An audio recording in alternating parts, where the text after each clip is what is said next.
ये कहानी एक तूफ़ानी रात की है। बाहर ज़ोर से बारिश हो रही थी और हवा से खिड़कियाँ खड़क रही थीं। मैंने अपने गरम मुलायम बिस्तर पर लेटे एक किताब खोली। इस किताब का नाम था द वियरवुल्फ यानी आदम भेड़िया, और मैंने कहानी पढ़ना आरंभ किया। ये कहानी विनय और अनीता की प्रेम कहानी है। कहानी की शुरुआत होती है। विनय ने अनीता का नंबर डायल किया। हेलो, एक लड़की की आवाज़ आई। हाय अनीता, मैं विनय बोल रहा हूँ। ओह हाय विनय, तो आज रात हम लोग कहाँ मिल रहे हैं? क्यों ना हम जंगल के पास उसी लेक में मिले जहाँ हमने अपनी पहली मुलाकात की थी। ओह हाँ, लेकिन सावधानी से आना विनय। उस जंगल में बहुत ही खतरनाक जानवर रहते हैं।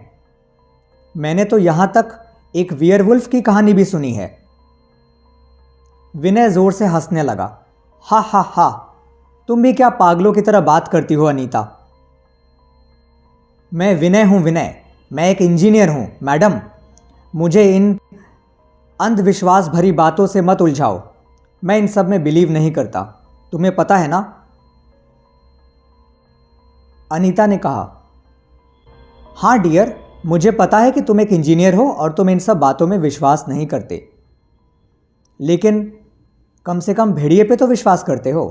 उस जंगल में भेड़िए हैं। अच्छा होगा कि तुम जंगल के रास्ते से ना आओ, दूसरे रास्ते से आना। वैसे भी सनसेट के बाद उस जंगल से आना खतरे से खाली नहीं। मेरी चिंता मत करो डियर अनीता, मैं सुरक्षित रहूँगा।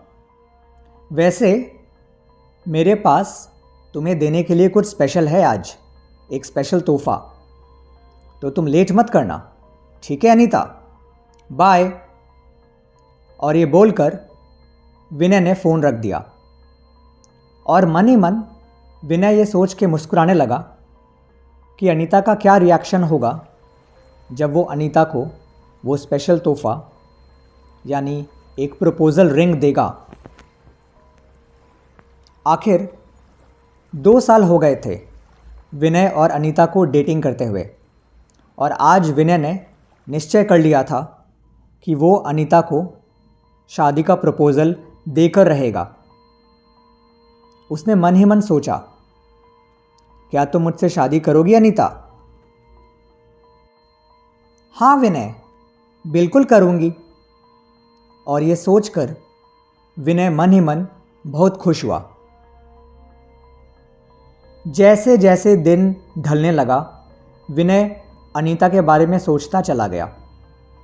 वो इंतज़ार कर रहा था कि कब शाम हो और कब वो अनीता से मिलने जाए और उसे शादी के लिए प्रपोज़ करे।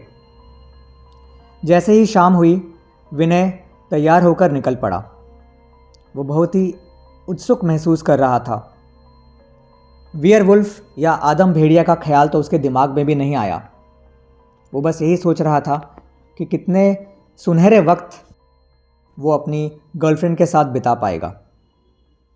अंधेरा होने चला था और जंगल आज हद से ज़्यादा सुनसान था। अधिकांश समय यहाँ पक्षियों की चहचहाहट सुनाई देती है, लेकिन आज सब कुछ शांत था। जैसे जैसे विनय आगे बढ़ रहा था, सिर्फ सूखे पत्तों की आवाज़ वो सुन पा रहा था। और फिर उसे एक हाउल सुनाई दी, एक भेड़िए की आवाज़। ज़रूर कोई भेड़िया आसपास ही है। ये सोचकर विनय ने अपने कदम तेज़ कर दिए। आखिर वो अपनी अनीता से मिलने जा रहा था और विनय का बिल्कुल भी इरादा नहीं था कि वो अभी किसी भेड़िए या किसी भी जानवर से आमना सामना करे। तो विनय अपनी धुन में चलता चला गया। उसने घड़ी में देखा, 7:10 हो गए थे। वो ऑलरेडी लेट हो चुका था। उसने अनीता से वादा किया था कि वो ठीक 7 बजे तक लेक के पास पहुंच जाएगा, लेकिन अभी ऑलरेडी 7:10 हो गए थे। विनय ने अपने कदम और तेज़ कर दिए और वो लेक की दिशा में करीब करीब भागने सा लगा। हवा तेज़ हो गई और हवा की तेज़ी से बादल बिखर गए। बादलों के बिखरने से एक चमकता हुआ फुल मून बाहर आया और उस चांद की चांदनी में पूरा आसमान सफ़ेद चादर से ढक गया। और फिर वो हुआ जो किसी ने सोचा भी नहीं था। एक तेज़ गुर्राने की आवाज़ आई और एक भारी और बालदार चीज़ विनय के ऊपर कूदी। वो एक भेड़िया था। भेड़िए ने अपने बड़े बड़े नोकीले दांत विनय के अंदर, विनय के पैरों में घुसा दिए और फिर वो भेड़िया निकल के दूसरी दिशा में भाग गया। विनय के पैर से खून निकलने लगा, लेकिन विनय ठीक था। विनय ने एक झलक देखी। वो एक ग्रे कलर का भेड़िया था और उसके बाएं आंख के नीचे एक निशान था। विनय उठकर खड़ा हुआ। उसने अपनी जीन्स ऊपर की और देखा कि दांत के गहरे निशान बने हुए थे, लेकिन जख्म बहुत गहरा नहीं था। उसने शुक्र मनाया कि उसे ज़्यादा कुछ नहीं हुआ और वो बिना लड़खड़ाए चल सकता था। विनय को लगा शायद ये कोई छोटा मोटा भेड़िया होगा जो उस वक्त वहाँ से गुज़र रहा होगा, पर फिर भी उस भेड़िया का चेहरा विनय के आँखों के सामने बार बार मंडराने लगा। वो एक ग्रे कलर का काला सा भेड़िया था जिसके बाएं आँख के नीचे एक निशान बना हुआ था, जैसे कोई अगली स्कार हो। खैर, विनय को दुख इस बात का था कि इस जानवर के चलते विनय को और देर हो गई थी। अनीता उसे ज़रूर आज डांटेगी। विनय ने आगे बढ़ना शुरू किया और दूर से उसने देखा कि एक पिंक कलर की फ्लोरल ड्रेस पहनकर अनीता वहाँ पे मुस्कान के साथ खड़ी है। अनीता को देखते ही विनय अपने सारे दर्द भूल गया और उसके चेहरे पर एक मुस्कान छा गई। जैसे ही विनय अनीता के करीब पहुंचा, अनीता ने देखा कि विनय थोड़ा सा लड़खड़ाते हुए चल रहा है। अरे क्या हुआ विनय, तुम लड़खड़ा क्यों रहे हो? अनीता ने पूछा। अरे कुछ नहीं, मैं जस्ट गिर गया था, तुम चिंता मत करो अनीता, विनय ने जवाब दिया। इस तरह दोनों बात करने लगे और कुछ देर बाद अनीता ने एक मीठे अंदाज में पूछा, हंसते हुए, तो विनय, वो क्या स्पेशल चीज़ है जो तुम आज मुझे देने वाले थे? मेरा तोहफा मुझे दे दो।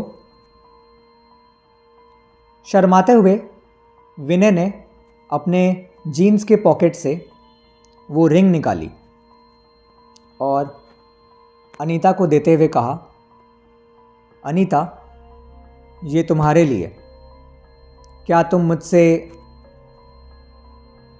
और फिर अचानक बादलों से लुका छिपी खेलता चांद फिर एक बार बाहर आ गया।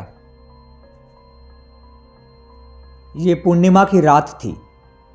पूर्णिमा के चांद की रोशनी विनय के चेहरे पर पड़ी और विनय के पेट में जैसे एक झटका सा लगा।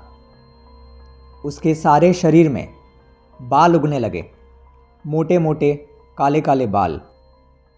उसके नाखून तेज हो गए और उसके जबड़े से बड़े बड़े दांत निकलने लगे। विनय के आंखों के सामने उसका शरीर एक भेड़िए का शरीर बनता जा रहा था। विनय ने यह महसूस किया कि वो भेड़िया बन रहा है और फिर उसने ऊपर देखा और उसने देखा कि जहां अनीता खड़ी थी वहां अब एक भेड़िया खड़ा है। विनय का खून सूख गया क्योंकि उसके सामने जो औरत खड़ी थी अब वो अनीता नहीं, वो एक आदम भेड़िया थी, एक ग्रे कलर की भेड़िया। वही भेड़िया जिसके बाएं आंख के नीचे एक गहरा सा निशान था। और यहाँ ये कहानी ख़त्म हो गई। मैंने किताब का आखिरी पन्ना पलटा और किताब को बंद करके रख दिया। मैंने खिड़की के बाहर देखा। तूफान थम चुका था, बादल छट चुके थे। मेरे देखते ही देखते चांद बादलों में से निकलने लगा। आज पूर्णिमा की रात थी। उस चांद की पहली किरण मेरे चेहरे पर पड़ी। मैंने पेट में एक झटका सा महसूस किया और मेरा शरीर परिवर्तित होने लगा।